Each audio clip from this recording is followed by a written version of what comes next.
Welcome back. The Senate in the middle of a marathon session to pass President Trump's tax and spending mega bill, engaging in a lengthy vote-a-rama, as it's known, where lawmakers can pitch amendments. If passed, then it heads back to the House before reaching the president's desk. Joining us now is National Economic Council Director Kevin Hassett. It's great to have you, Director Hassett. You think it can really pass before this July 4th deadline? This week? I think we're still on track to meet the president's objective. I think what goes on now is that during the vote-a-rama, then senators are allowed to amend the bill any way they want, and then almost always the amendments get voted down, and that goes on for hours and hours, and then eventually they kind of get tired of it, and usually at some point they even close the doors, lock people in the room, and say, okay, we got to get to a vote.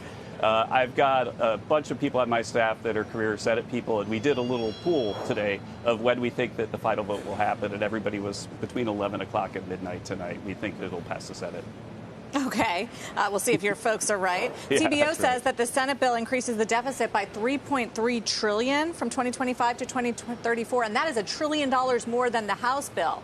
There were already concerns about the deficit in this bill. Do you disagree with those numbers?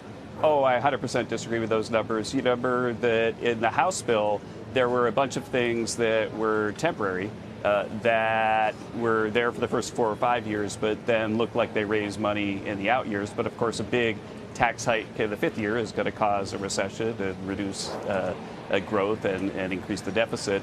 The number that I think is the best number to think about when you're looking at that $3.3 trillion is that if we get 3% growth instead of 1.8% growth out of this bill, then that adds $4 trillion to revenue, which means that this thing is a big deficit reducer. This is the biggest spending cut in history, the biggest tax cut in history, and with a little bit of growth, it's going to be incredibly positive for the budget. And finally, don't forget, this isn't the only bite of the apple, that we've got lots of discretionary spending that we're planning to send up to the Senate to rescind. Russ Vought, the OMB director, suggests that maybe that's going to amount to about $160 billion this year. If you get the $160 billion of rescissions, then multiply that by 10 to think about what the deficit impact is. And so this is a very fiscally responsible bill. So it does rely, though, on the economy moving up to 3% growth. Why are you confident that this bill does that when, I mean, it is mostly an extension of the taxes? Well, there are a heck of a lot of, first of all, you have to compare it to what's the baseline, right? So if we have the biggest tax hike in history and we go back to not expensing capital machinery and so on, then what is that growth effect? That's a really big negative. And then there's all this new stuff that's very, very growth positive. So, for example, no tax on overtime. We've got about 90 million American workers that are hourly workers. When they don't have to pay tax on their overtime, then they're likely to work harder. That increases supply, puts more money in their pockets. The Council of Economic Advisors has modeled all these things and says that income for the typical American family is going to go up by $10,000. So that's real income. So this is a very, very growth positive, income positive bill. Director Hassett, a lot of concern on the part of not just independent power producers and or solar and wind, but all the electricity companies that are going to be relied on to power the AI surge going on in this country. We're seeing demands for electricity that we've not seen in quite some time. And yet the Senate bill not only rolls back the tax incentives in solar and wind, but it also adds what I would call a tax, essentially. Does the administration support that, given that it may shut off a very important component of our industry or our electricity infrastructure? To be sure, we're 100% behind the work of Doug Burgum and Chris Wright and the National Energy Dominance Council. We're using all of the above approaches to get energy production to go through the roof in order to, as you say, support AI and other things in the country. And that means using coal, using natural gas, using oil, using nuclear, and to the extent that it passes a market test, then these other solar and wind type things can be part of the picture too. But solar the problem is that the grid. But the grid needs to be reliable, right? And the grid hasn't been super reliable. And in other countries, you can see that grid problems have been really severe in Spain and Germany. And so Doug Burgum and Chris Wright and the president have come up with a plan that's going to take care of getting energy prices down. And it's going to do it with an all-of-the-above approach. All right, but solar and wind, I know the sun doesn't always shine, the wind doesn't always blow. That said, you can have backup, but I mean, the Chinese have built more solar than existed in the entire world in a year, I believe. It's not unimportant. And the industry is saying, you're not just taking away our tax breaks, okay, but you're actually penalizing us. Why are you doing that?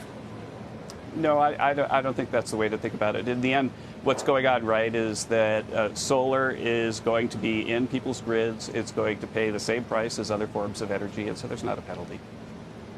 Elon Musk says it's utterly insane and destructive. It gives handouts to industries of the past while severely damaging industries of the future.